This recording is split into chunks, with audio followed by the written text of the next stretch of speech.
just to try to reduce any kind of stray voltage or bleed off that you're going to get in the T-post.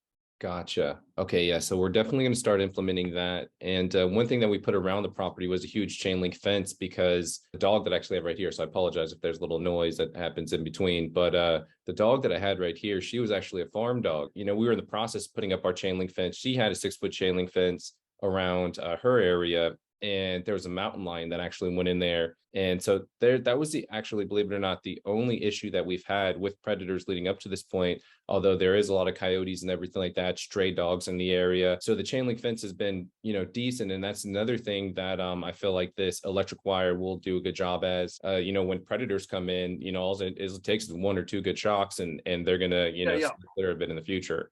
So that knocks out two that's birds with exactly one right. stone there. Yeah, So, yeah. Wildlife, yeah, all wildlife is way more what squeamish about spark than domestic stock.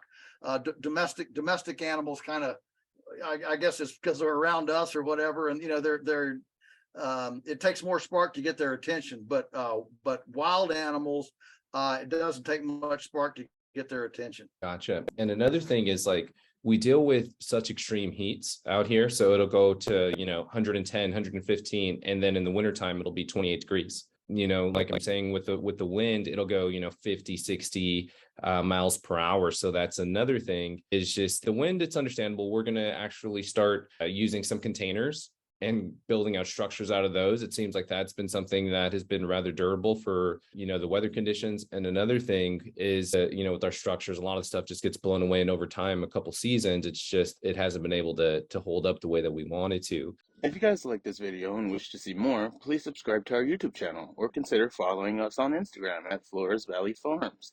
Thank you for watching.